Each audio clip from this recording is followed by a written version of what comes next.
Hello guys, today I am talking about how I am the world's biggest hypocrite. I am the world's biggest hypocrite. Amen. Please subscribe and hit the bell notification so you can be notified when we put up new videos. Hello, I am Tara, the author of the Dining on a Dime cookbook, where you can eat better, spend less. We have a new hardcover with full color pictures and over 1,200 recipes and tips to help you save money on your grocery bill. Check it out at livingonadime.com. All right, guys, today I am responding to the comments on my food shortages videos. Now, I've done several food shortage videos. I did yesterday, food shortages, it will get bad, talking about how the Bible is telling us how there's going to be famine and food shortages and how you won't be able to buy food. Then I talked about food shortages, is it fear-mongering or fact? Then I talked about food shortages, how much do you need in 1 year?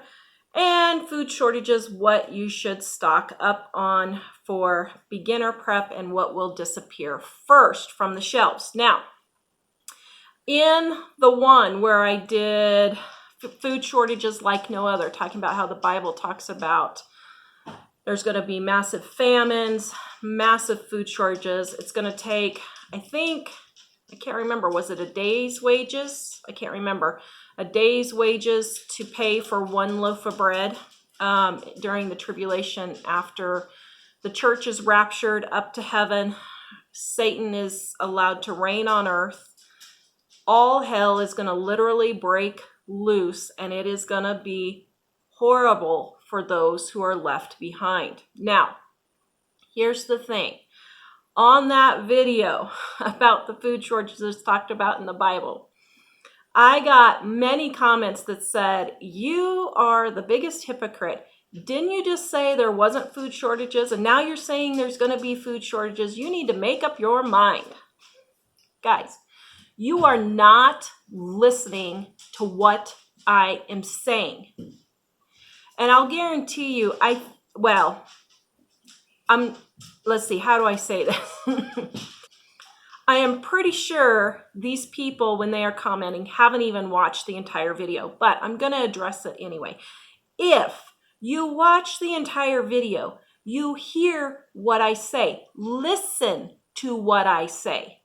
Don't make a judgment before you have watched the entire video. What I have said is, I have been through an ice storm. I have been through mudslides. I've been through floods. I've been through tornadoes. I've been through unemployment. I have been through sickness. I have been through moving where we couldn't get a job. All these things I have been through. And I keep telling you, prep now while there is still food on the shelves. I don't know if it's coming or if it's not. I personally think that it is coming soon. We rely on China for some of the things that we use to process our food, some of the materials that we use.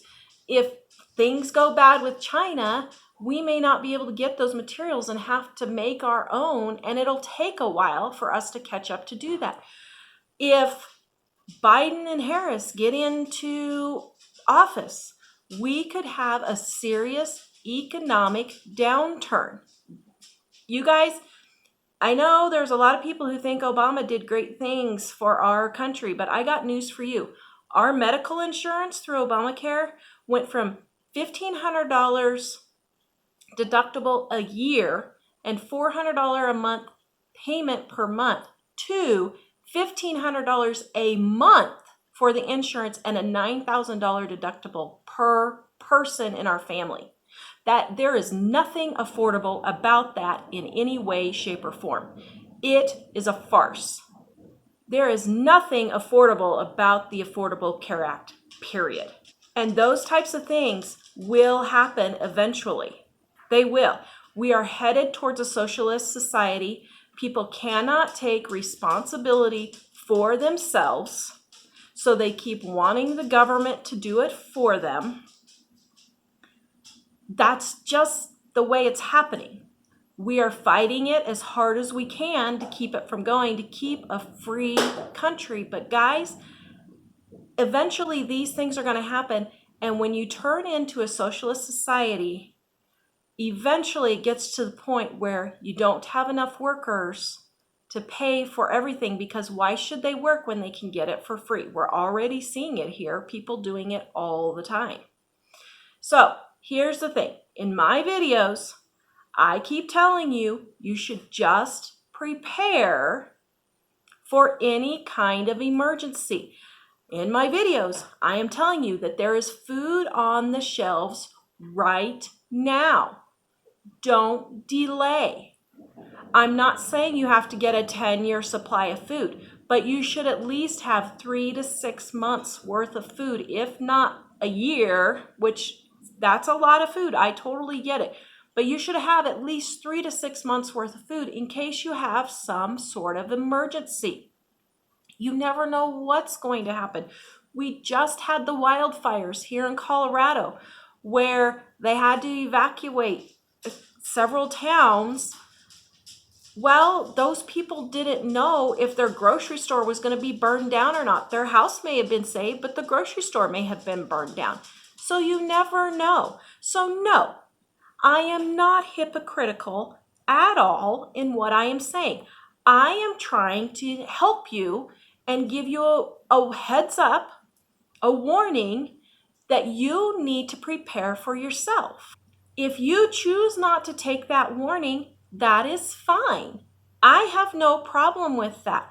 But don't come whining to me when there's food shortages and you're not prepared. Now, the other thing in the videos is I said food prices aren't going up. And everybody was like, oh, they're going up here, they're going up there. Listen, food prices always go up and down. But as a general rule, food prices have remained about the same. Yes, hamburger, beef, those kinds of things, yes, maybe they have gone up. But chicken has stayed the same. Ham has stayed the same. Fish has stayed the same. I've seen it in my own grocery store. You may not be able to eat your steak. You may not be able to eat your roast. You may have to eat a pork roast. You may have to eat a chicken or a roast chicken or whatever. But that doesn't mean that across the board, everything has gone sky high. Now, does that mean that it's not going to? I don't know. Maybe food prices will go up and maybe they won't. I don't know. But I would stock up now so that you buy your food at the cheap prices, so that if it does go up, you've paid for it at the cheaper prices, and then you have your money to spend on other necessities. Now, the other thing on the comments is I am just this horrible, judgmental female dog. How dare you? Guys, I am not being judgmental when I say you need to stop going to Starbucks and spend that money on getting yourself prepared and financially stable. I totally understand. There are some people who are legitimately, they're disabled, they are elderly, for some reason they can't work. I understand there are legitimate cases for people to go to the food banks and they need to go and use them on occasion to help supplement their food become an issue. But I also know that the majority of the people that go there are not in that situation. And I have had food bank worker after food bank worker email me and say, Tara, you are so right. I finally quit volunteering at the food bank because I was sick of giving all this free food to people who were lazy and didn't want to take care of themselves while I was working my butt off 40 hours a week. And then I went to go volunteer at the food bank only to have these moochers come in. So guys, I am not being judgmental. What I am doing is trying to wake you up and get you to start taking responsibility for yourself. If you have accepted Christ as your Lord and Savior, He has promised to take care of you. But as in the days of Noah and in Joseph and the widow and Elijah, God expects us to prepare and take care of ourselves also. The Bible does not say in anywhere that God helps those who help themselves. That's not what I'm saying. God will help you if you are unable to do something, but He expects us to do our part and do the work that we are able to do. So, I may be the world's biggest hypocrite, but if I am, you are not listening to what I am saying, and you are not paying attention to what I am saying, and you are taking my words out of context. So, just want to address that. We will see you guys next time. Visit us at livingonadime.com.